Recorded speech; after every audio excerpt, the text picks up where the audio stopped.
This is Pastor Micah from Life's Journey United Church of Christ.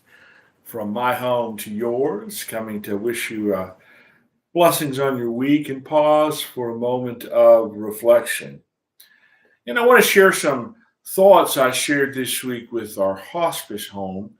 Um, we have a time every week to remember the challenges and the griefs and the joys that we're facing. And I shared some thoughts for the holidays that I thought would be also good to share with the church. One of the family traditions Paul and I have already is getting together on our own or with extended family, watching holiday movies. But a lot of you do that.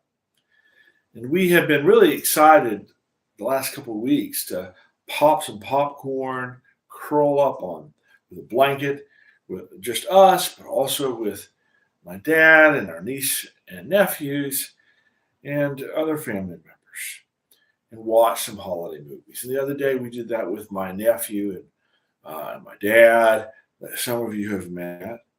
While we were doing so, I couldn't help but notice how many of these films are just as much about loss as joy. For instance, we watched one movie, the Christmas Story Christmas, and in it, the dad died over the holiday, and his son had to figure out how to not let good grief of that loss steal the holiday joy. Over my head, you'll notice a thing that my mother painted, the snow scene.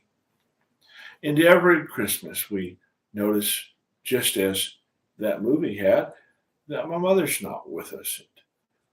Paula's dad isn't with us. And we notice the people who are missing.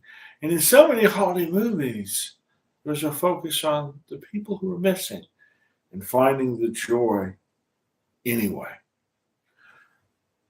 Most of you who are joining this are from the church, and you'll be celebrating Christmas, as I will.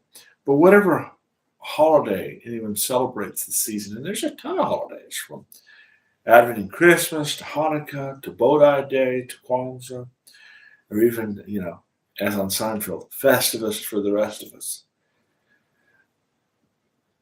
I think you've experienced or seen in your holiday how much grief can be wrapped up right with joy.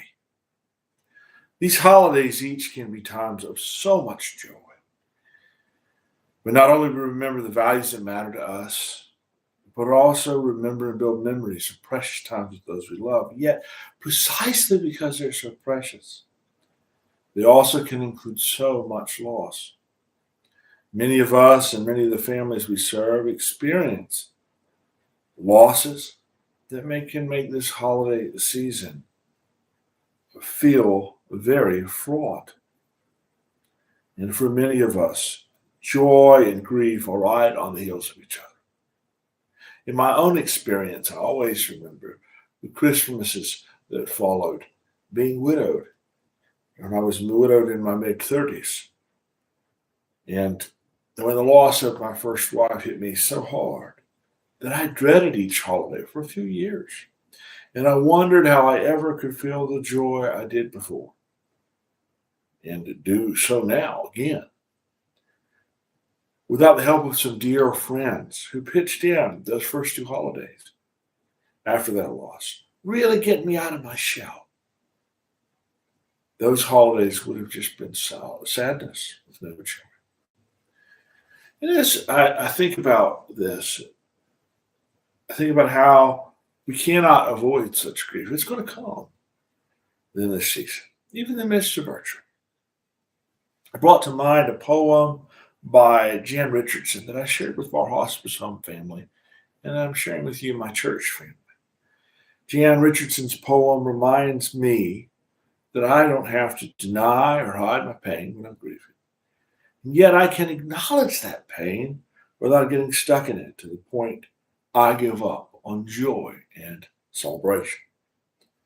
And I hope her words also help you, if you're grieving, to be kind to yourself, whatever griefs and joys you carry, And also that it challenges all of us to be ones who make that balance and grief and joy easier for those around us.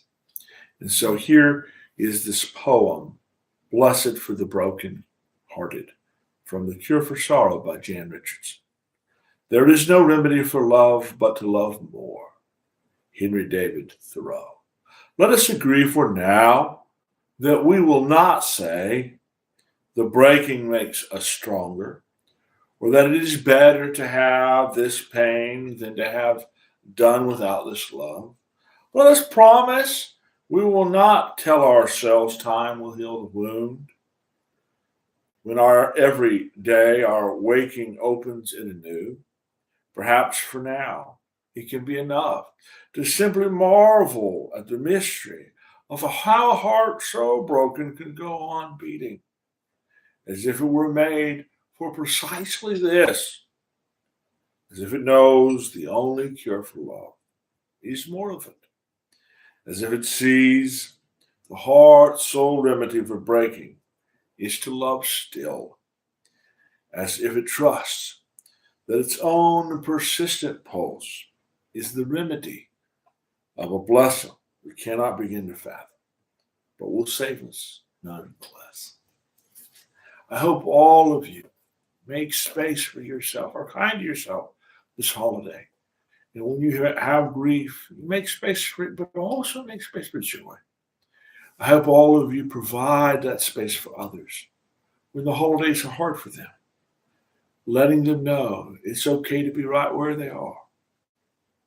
And I send Christmas blessings and Advent blessings from my family here in Durham to each of you, wherever you are, and especially those of you who are part of our church family at Life's Journey, United Church of Christ. Blessings to you.